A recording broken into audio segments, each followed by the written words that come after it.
Very good afternoon, friends, and thank you very much for joining in. My name is Ganesh from HDFC Securities, and the topic for today's discussion is how exchange traded funds make sense in any economic situation. What are the current investment opportunities that we have today? And to do that, we have with us here Mr. Krishan Sharma, who's the head of the training segment with HDFC Mutual Fund, a renowned personality with over 25 years of experience. He's done more than 2,000 training seminars in more than 180 cities in India and abroad. So, without taking any more time, I would now like to welcome Mr. Krishan Sharma, and it's over to you now, sir. Thank you. Thank you, Ganesh. And thank you, HDFC Securities, for giving this opportunity. And thank you, friends, for being here on this webinar today. As Ganesh told, we are going to talk on ETF, as the name says, exchange traded funds. But before that, we need to understand why exchange traded funds makes a good investment choice for your investment portfolios. And for that, we need to understand the background of the economics and market the world around, not only in India, globally. At the outset, let me tell you, friends, all of us, I pray God that we stay safe at our home.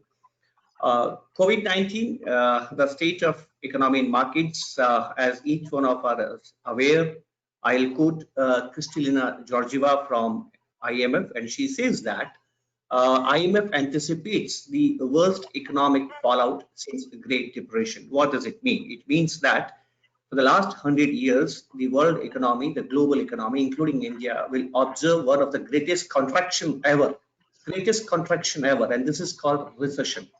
And if this recession lasts for more than 2 quarters, we will start calling it depression, right? Now, this is a very serious event which has happened. What's happening the world around is not important. What is important is how we are reacting. And this is the important thing before I come to the markets, before I come to the economics part of investing and the ETF, friends. 2002 was an epoch-making year in the history of investments. A person called, a psychologist come economist called Daniel Kahneman got the Nobel Prize, and he is regarded as the father of behavioral finance. And he used to say, and this world has accepted this, before 2002, we used to believe that humans are rational creatures and they always take decision which is logical and which is in their own interest. But he established that no, humans don't take decision which is right for them. They take decisions which they like, which because humans seek pleasure and avoid pain. And this is something very interesting, friends. Each one of us have a knowledge that we want to have good knowledge, good health. Each one of us have a knowledge that regular exercises is good for attaining good health, and walking is one of the finest exercise. Please look at it. How many of us go for a regular morning walk? Now we know what is right for the health. Do we do what is right for the health? And here is the problem. When we cannot do what is right for the health, how we can do what is right for the wealth? And this is the entire foundation of behavioral economics. So today, the talk of half an hour, of course, I'm going to talk on ETFs, the importance of ETF. But more than that, the state of economy doesn't matter much. The state of markets doesn't matter much. The rationale for going for ETFs doesn't matter much. What is most important is how humans react. Each one of us today have the same set of information. Each one of us today have the same information and same fact from the news, but each one of us have a different reaction.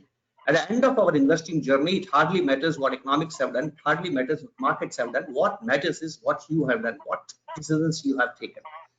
So coming back to with this small thing, the behavioral aspect of the investing. First time in 100 years, we have seen such a health crisis, perhaps post Spanish flu. This is the greatest economic contraction ever, which any living being in the world is going to observe. And we have seen the greatest of oil price decline. Uh, you may have seen an instance where the oil prices have futures of oil prices have gone negative, and put together this year in 2020, we are seeing the greatest ever intervention of central banks and government through monetary policy and fiscal policy in the markets. So how it has impacted the world of markets and economics? Let us understand this in very simple terms, friends. We have three things. Our experience of the past, we have seen such falls in the markets earlier also in 2008 and 2001 to be precise. The present is amplified by the social media and the mainstream media. We are giving importance more than what it deserves to the present. And third, we have something called future, and future entirely depends on what we decide given this amplified present to us. And all these three things we have to use to understand the state of the economy, which is under recessionary condition, where the business is uh, facing huge challenges in the form of falling transaction. What is an economy? Economy is a very simple word, friends. Economy stands for nothing but a record of transaction, right? What is a transaction? Transaction has two creatures. One is buyer and one is seller, and they interact. What they do? They buy and sell goods and services. How they exchange goods and services? They exchange goods and services with a mechanism called money. That's all. And now this money is very important, friends. If there is a rise in number of transactions, we call it prosperity. If there is a fall in recession, we call it a recession, right? So why this recession is there? Because there is a sudden fall in transactions. Why there is a sudden fall in transaction? Because there are two reasons. There's a widespread lockdown, and due to lockdown, the money circulation has come down. Now the money is not important. The circulation of money is very important. The quantum of money remains same in the world. The quantum of money has suddenly not gone down, but due to the fear of recession, due to the fear of falling number of transactions, and why it is happening? Because we are confined to our home. We are in our home. We have uncertainty of the future, and whenever humans are uncertain of the future, they stop spending, they defer spending, they control spending. Now here is something very interesting. Each one of us earns income, but every income, every single penny earned by us, friends, is always others' expenses. Others' expenses is our income, right? So if number of transactions has come down due to something called liquidity preference, due to liquidity preference, circulation has come down, and due to circulation, economy is contracting. The money is like blood in our body, but blood needs to circulate in the body. If blood doesn't circulate, it forms the clot, and if there is a clot, a person gets stroke and can die, right? So money, similarly like blood, needs to be into continuous circulation, and this circulation is damaged by lockdown and liquidity preference. Number one. Number two, in our body, heart pumps the blood. It is heart which is responsible for the circulation of blood. If heart doesn't function, no other organ can function. Similarly, in economy, if money doesn't move, if money doesn't circulate, economy cannot revive, cannot recover from recession. So to economies to come out of recession, the money has to circulate at a fast pace. We call it velocity of money. And who is the person responsible for the circulation of money? In our body, heart is responsible for the circulation of money. But in an economy, who is the person who is responsible for the circulation of money? He is investor. And I am addressing investors today, friends. And this is the most important observation we need to take in any condition, whenever they are recessionary condition. And due to recessionary conditions, if there are bearish phase in the market, investors not only should continue throughout this bearish phase, rather they should double down. They should top up their investments in bearish phase. What is the reason? Reason is very simple. In recession, there is a contraction of transaction. Due to contraction of transaction, there is less production. Due to less production, there is widespread unemployment. Now, unemployment is the biggest challenge for any incumbent government, and every government in this world wants to come out quickly of this unemployment phase. And to do that, they have to circulate money. Who is the person who pumps circulation? Investor. Now, what is the important thing? Very simple, friends. Any government who wants to control the recession, who wants to recover from recession, who wants to bring back the employment, has to give a policy, be it through monetary, be it through fiscal, a policy which gives confidence and which gives liquidity to the investor. And that's why investor becomes the most important person in the mind of government's, friends. And this is the only reason that why investors should always continue investing in bearish phase rather than top up in bearish phase. Very simple, friends. So you are investors. Let me tell you, look at entire global policy framework today.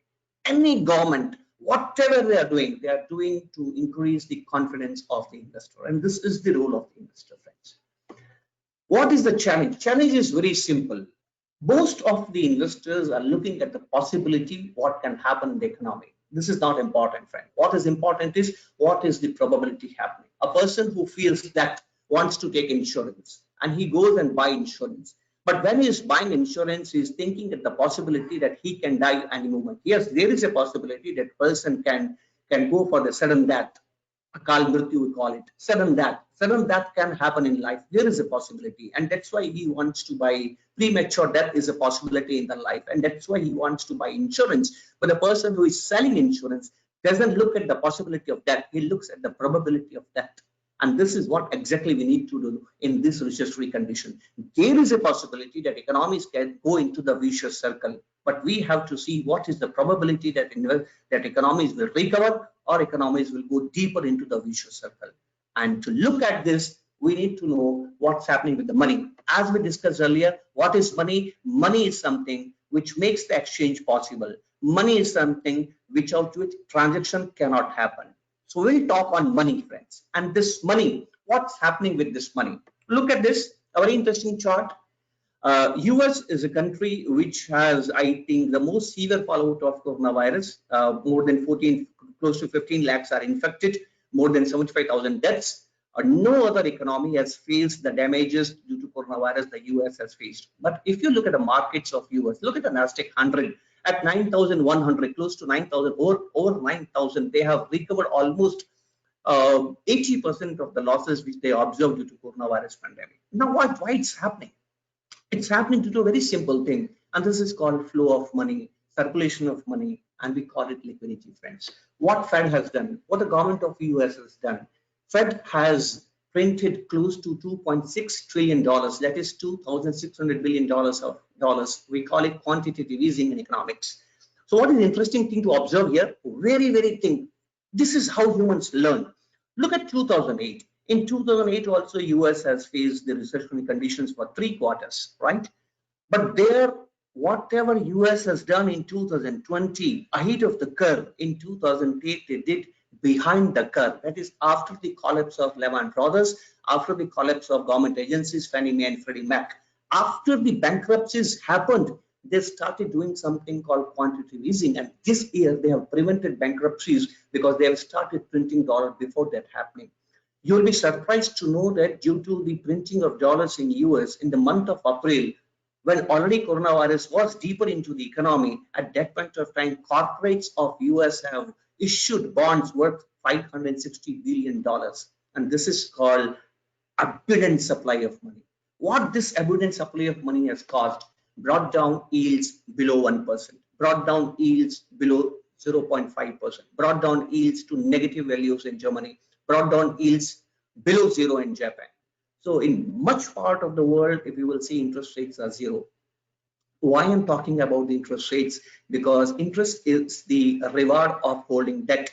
Interest is the it's you earn when you hold bonds, and bonds and are the form of debt. Debt is a capital and equity is a capital. Equity and debt both are competitive capitals. So if debt becomes expensive, if debt becomes less rewarding, people start buying stocks, because stocks have something called dividend yields. And in US and in Europe, dividend yields today are much higher than bond yields. And that is the reason of quick recovery in the markets there. The intense fall in the markets and intense rise in the equities, if time permits, I'll talk with you later. The role of algo trading is there. What is algo trading? That is human-less trading, where humans are not there, and trading is based on pre-programmed, predetermined computer triggers, right? What is the role in ETFs? I'll cover it later. But this is the state of global economy. In global economy, there is excess of liquidity. And why liquidity? Why government has provided liquidity? To keep the investor confident. So this is the foundation of the something called the role of ETFs. Now let me come to the ETF. What ETF is, and why ETF is important, and why you should look at exchange traded funds as an option for investments. Friends, there is something called which is happening in this world for the last 40 years. As an Indians, it will be difficult for us to understand, but still I'll ask you a simple question, and just think about this question. How many of us are ready that our children should take care of us in our old age? Now, this thinking has come in this world post 1980, first time in Europe in 1980s. Europeans in 1980s started thinking that they should ensure that they do not depend on their kids for the retirement. And due to this, first time in their life, they started saving for retirements. And when you start savings for retirements world over, government have framed policies how retirement funds should be invested.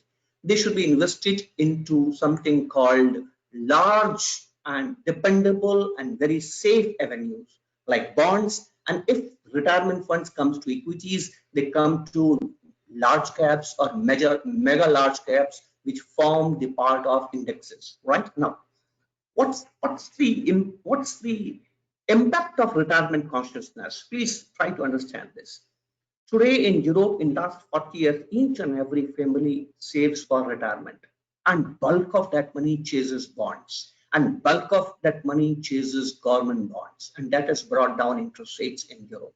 They have very high productivity and they have very low birth rates. Due to very high productivity and low birth rates, their inflation is not there. So two things have happened in Europe: absence of inflation, very less inflation, and you'll be surprised to know that most of the central banks in Europe for the last 10 years are supporting inflation.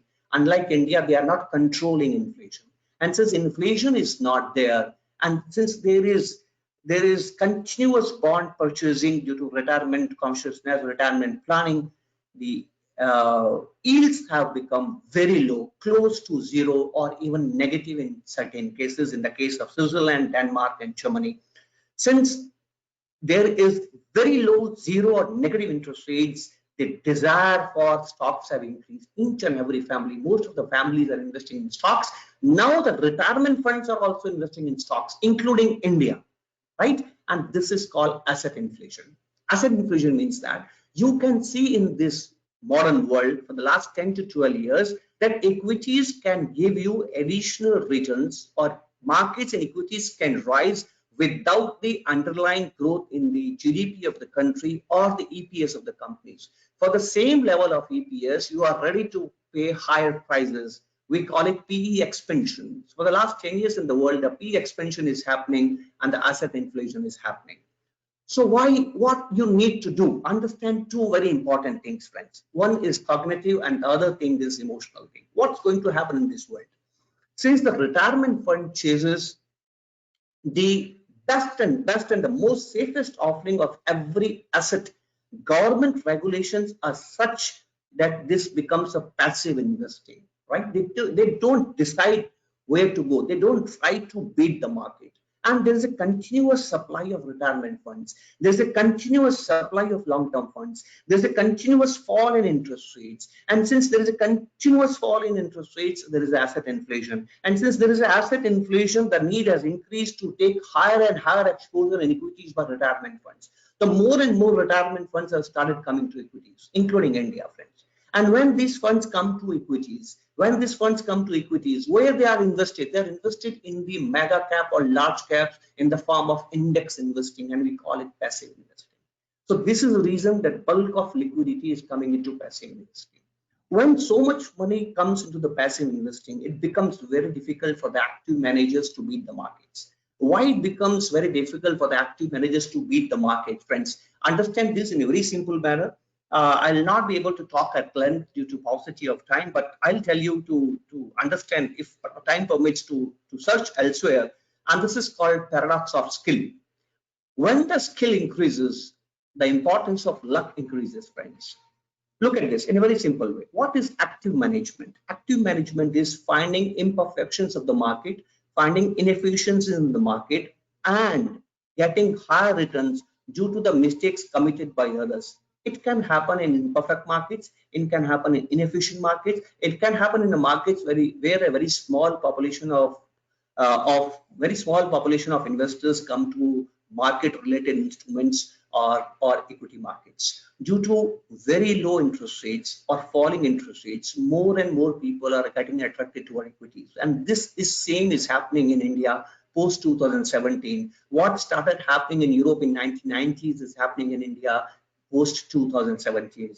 Retirement funds have started coming to India. Due to global low interest rates, there's a pressure on Indian interest rates as well. In India also, interest rates is coming down.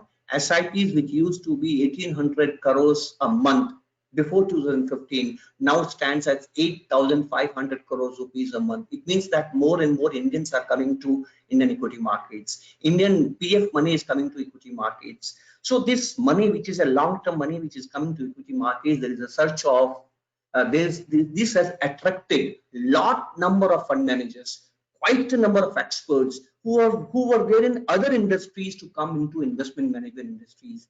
So more and more skillful fund managers are coming to this industry. And when more and more number of skillful experts come into a particular industry, it becomes very difficult for a particular fund manager to beat the market, number one. And the market size becomes so large that for an individual fund manager to beat the market on a consistent basis becomes very, very difficult. And the luckiest of them will be able to beat the market. And this is what has been observed in US. This is what has been observed in Europe also, that every year the less number of active fund managers are able to beat the markets. And every year the number of passive funds, the performance of passive funds is consistently above the performance of active funds put together. And this is called paradox of skill. As the participants get better in an activity, luck plays a very important role in determining who is going to win. So there are three important reasons that why you should look at exchange traded funds. Number one is long-term retirement consciousness, retirement planning. This fund, this money is going to increase. This money is going to last for a long period of time in the markets, and this money will always change passive investing. Number one. Number two, asset inflation is taking place. Since asset inflation is taking place due to very low interest rates, the higher amount of liquidity will come from alternative avenues to equities, and this equities also again will come to the safer part of equity, that is large or mega large caps. And thirdly, market inefficiencies are going to be less in going forward. Markets will become more efficient, and when markets become more efficient, it becomes very difficult to consistently beat the market. You can understand with a difference, very simple analogy. An analogy is a superior car will always, like a Mercedes, take the case of Mercedes. The Mercedes will always run faster than a Maruti Alto on any given condition on the road. But if there is a traffic on the road, at what rate the Mercedes will run, at what rate the Alto will run, they cannot decide on their own. The rate of the speed will always be decided by the traffic.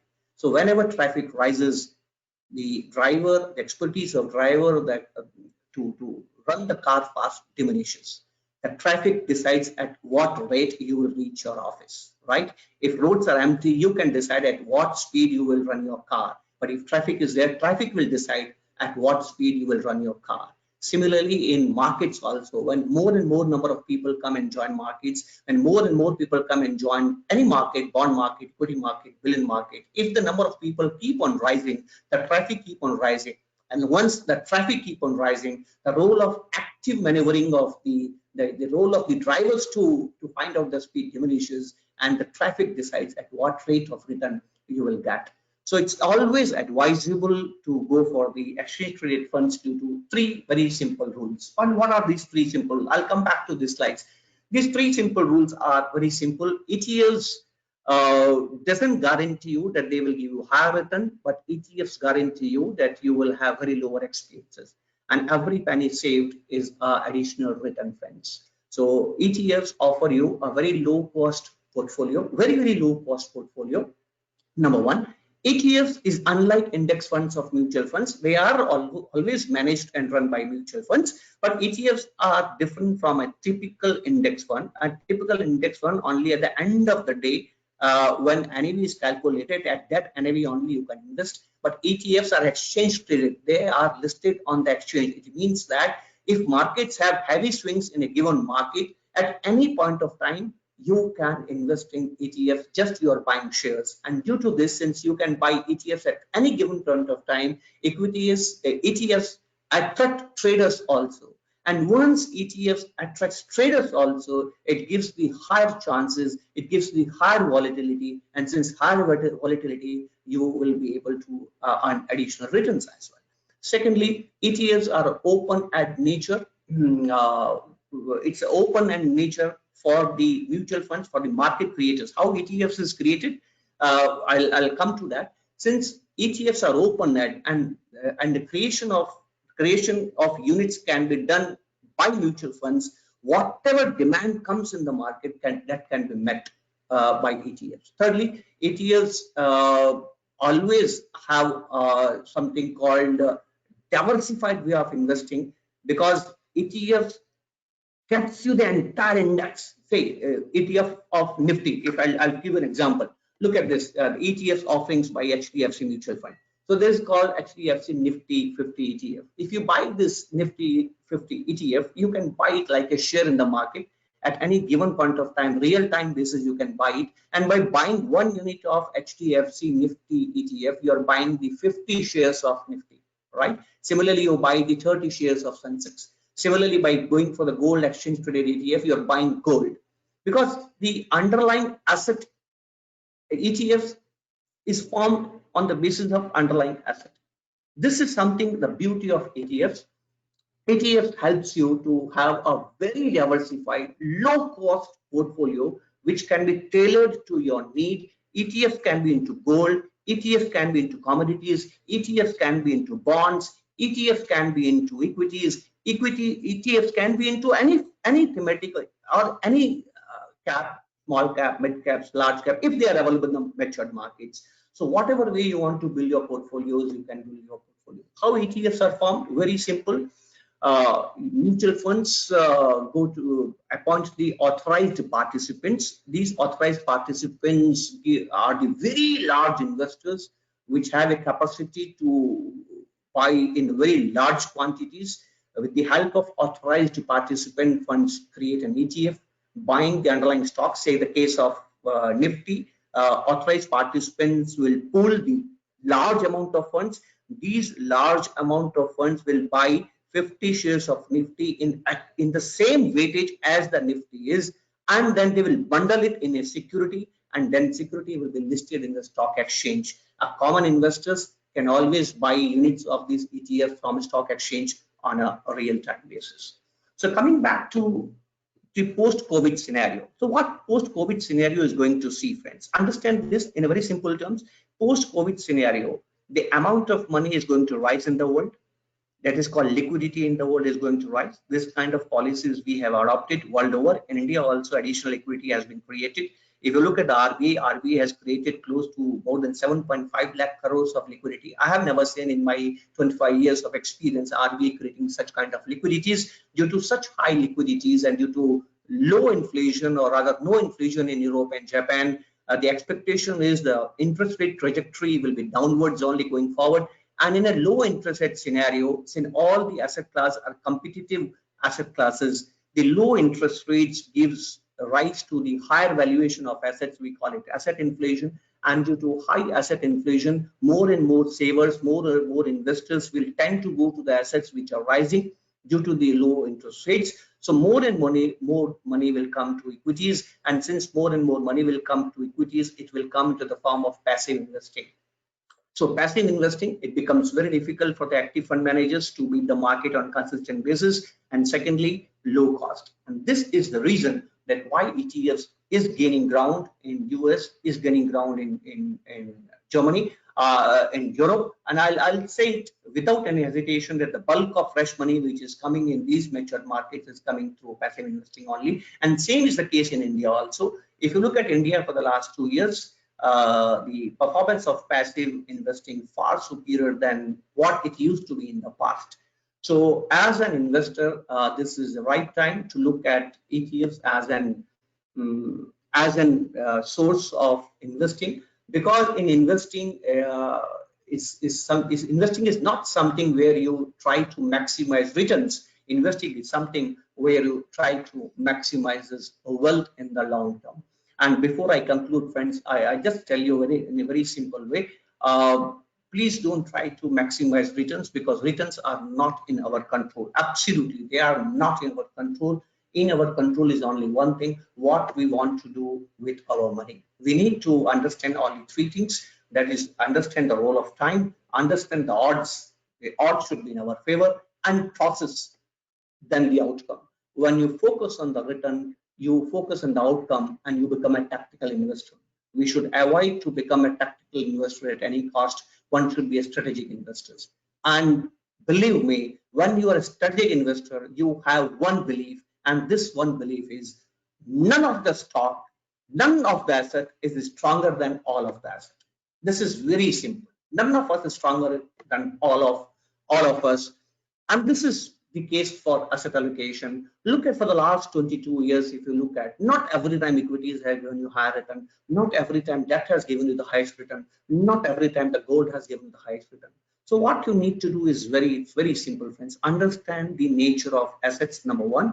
And number two, do your homework. What is the homework? Whatever money you save, write on a piece of paper why you have saved this money. The moment you will write down why you have saved your money, you will get the answer what you want to do with this your money. The moment you know what you want to do with this your money, you will break the fungibility of money. When you will break the fungibility of money, it will advise you when you're going to use this money. And when you know when you're going to use this money, you'll be able to know which asset you're going to invest this money. And this is the called asset allocation, friends. World over, the research has been done. The person who has done the right asset allocation will always come as a successful investor in its investing journey. Current scenario is a scenario of bearish markets. Please keep your hand on your heart and ask yourself three questions. At the time of doing your SIPs, at the time of doing your investments, at the time of doing your calls of investments you're in, you are well aware that bulls and bear phases are the inseparable parts of the markets.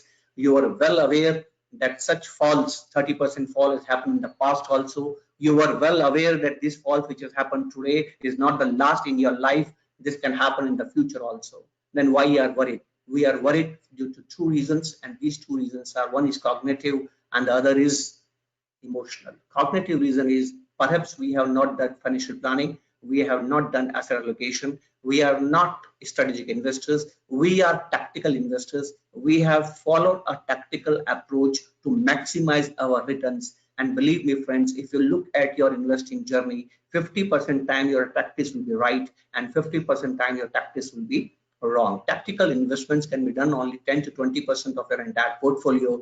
The 80% of your portfolio should always be strategic in nature. And this is what we need to understand. One more reason I'll tell you why ETFs has become very important. Very simple, friends.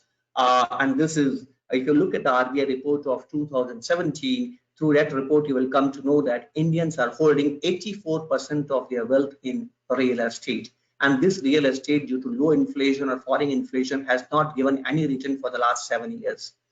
Suddenly and slowly, COVID-19 has given them an opportunity to look at this nature of investments in real estate. Post COVID-19, post coronavirus, you will see that willingness to invest future money in financial assets is going to rise, because in lockdown, the real estate or the physical assets have not supported you, only financial assets have supported you. So more and more Indians will be willing to invest in financial assets, number one.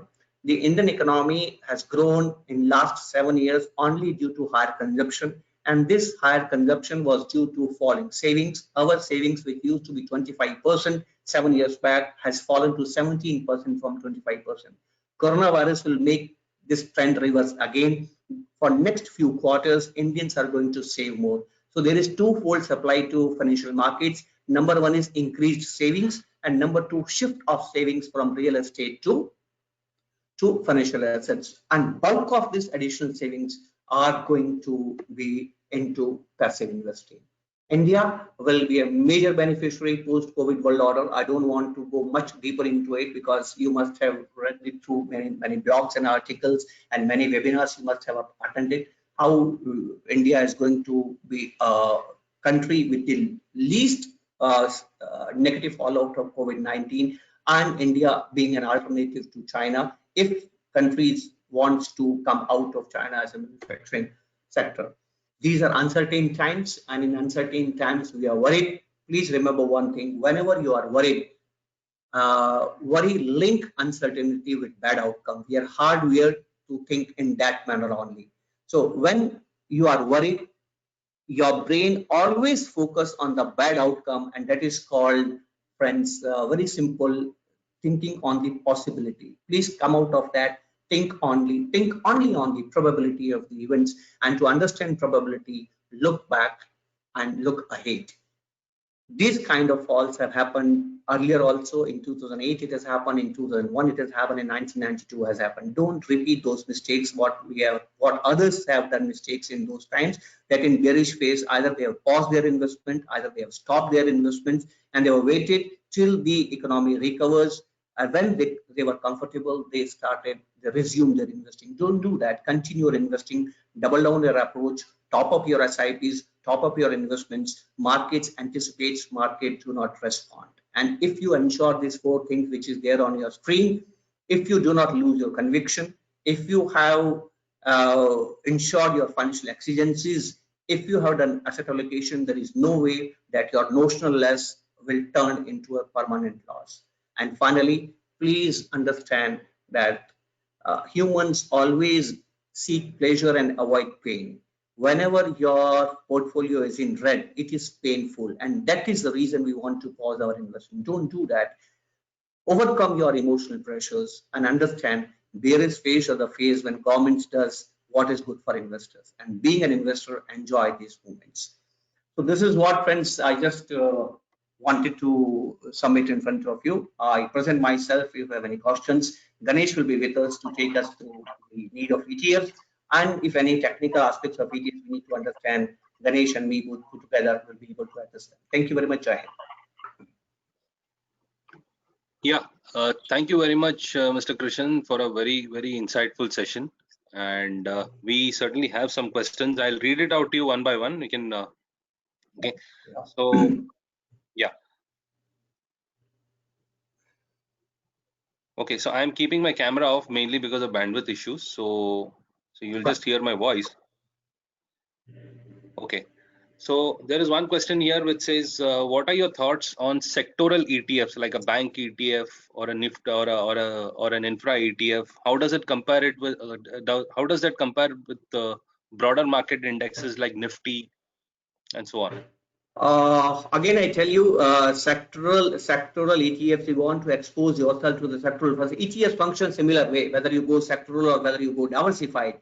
But if you want to take exposure to the sectoral ETFs or thematic ETFs, one thing is certain: this is a tactical move. This is not a strategic portfolio construction, right? So only maximum 10 to 20% of the entire portfolio can be exposed to sectoral ETFs. And yes, with the coronavirus, most of us, we are talking that perhaps we'll not go back to the same normal. We are going back to the new normal. And what this new normal will be, that some sectors will do good and others will not do so good. So these kind of talks will be there in market. But let's understand one simple thing: whatever talks we are holding today on the sectoral focuses, what we are making is rather amplified. They don't deserve more than 10 to 20% of your portfolios.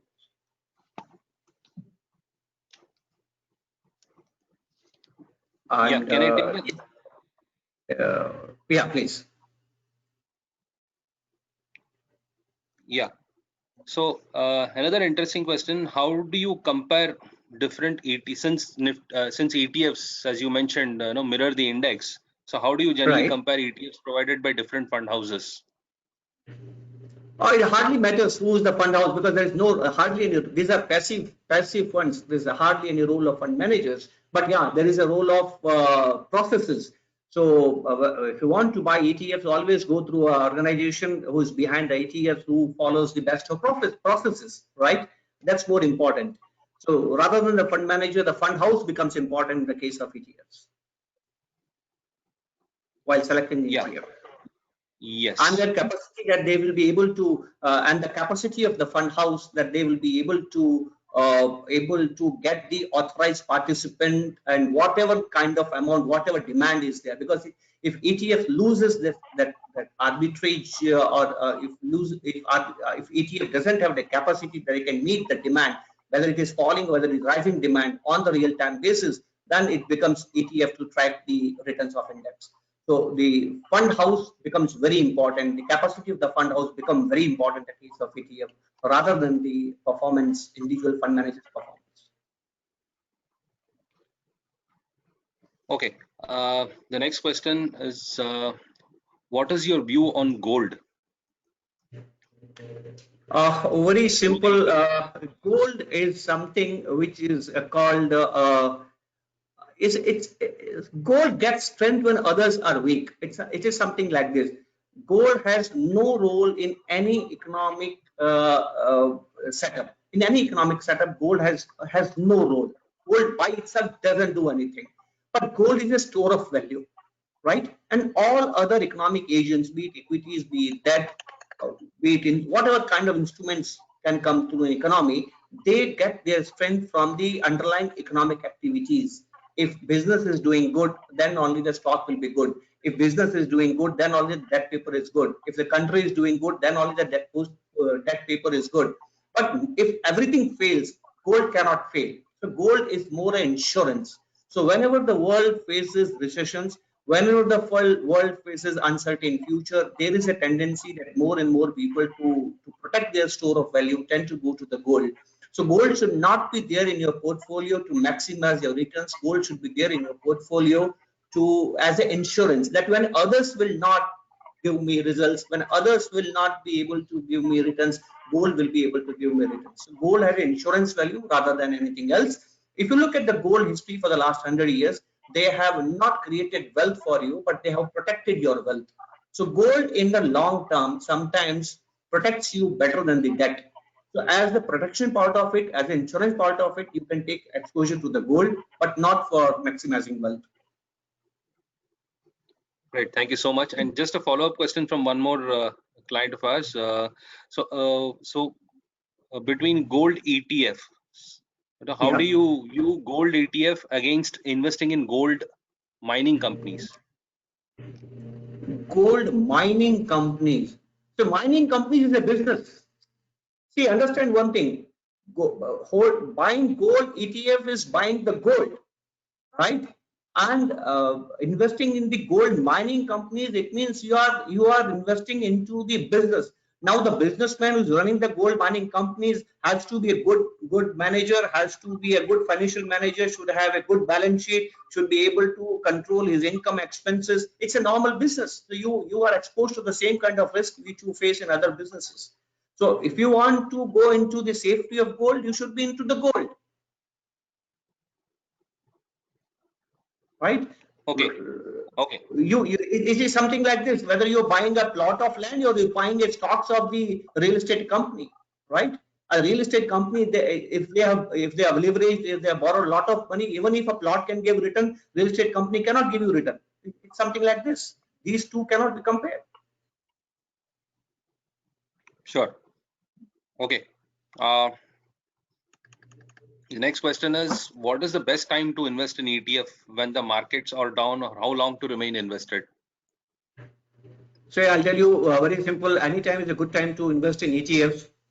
ETFs is like buying in the markets.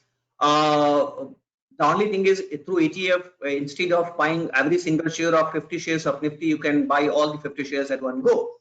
As I told you at the outset of this meet, investors should keep on investing. Investing is a lifelong exercise, but we call it rebalancing of investing, not investing, rebalancing of your portfolio. In your portfolio, you have debt. In your portfolio, you have equities, right? In your portfolio, you have real estate. In your portfolio, you have gold.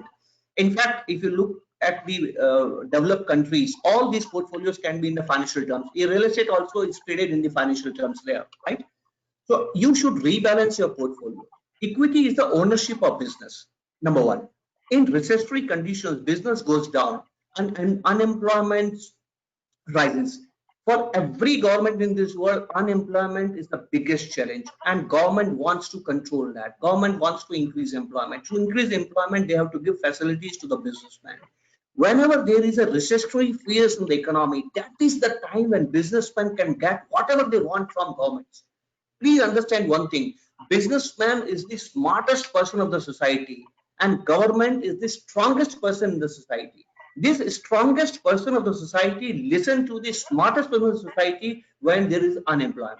So this is the time when businessman gets the best deal from the government, gets the best policies from the government.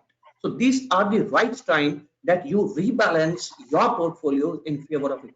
You should not miss this opportunity. And if you look at history, the person who has exploited various conditions are the people who have made the maximum wealth in the life. Okay, So we'll take the last two questions because of paucity of time. Okay, which is what are your recommendations on ETFs? Which funds would you recommend from the HDFC stable? Okay, very simple. We have three funds. Three funds are there to HDFC. Any three you can take. Two will give you exposure to the equities, and one to your need of insurance, that is gold fund, right? So all three I'll recommend, and all three you can take exposure to. But yes, higher exposure to the equity ETF.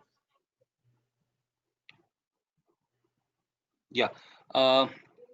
Liquidity issue in ETF, can it be an attribute? Okay, can liquidity issue? Yes. Okay, fine. We can address this liquidity issue in ETF. Yes, that's why I told you when you asked the earlier question how to select the ETF. I told you who is the promoter of that ETF, which fund house is behind the ETF, right? At the time of crisis, the role of authorized participants, the fund which has created the ETF becomes very important.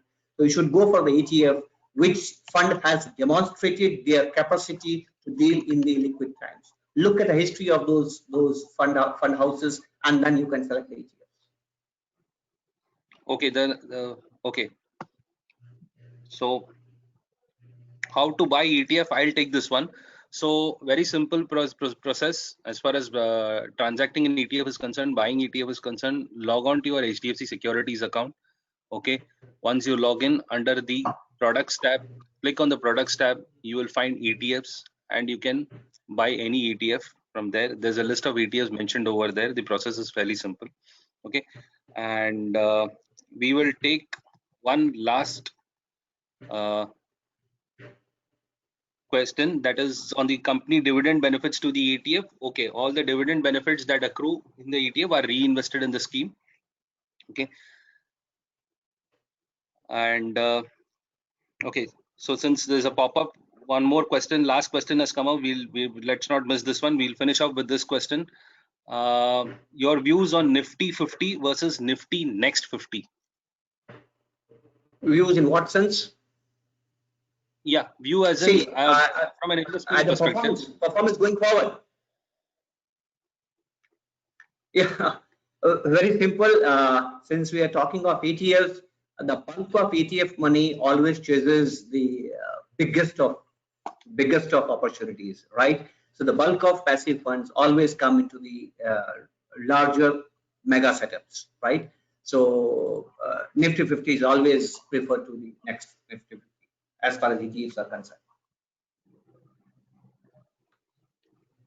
Okay, so I think we'll have to come to the end of the session due to paucity of time. Thank you very much, dear investors. Thank you very much, dear clients, for taking out the time and logging in. And thank you very much, Mr. Krishan, for a wonderful session. Thank you, Ganesh. Thank you for the opportunity. Yeah, and dear clients, if you have any further queries, please feel free to get in touch with your relationship managers, and we will have them addressed on priority. Thank you very much. Thank you. Namaskar. Thank you.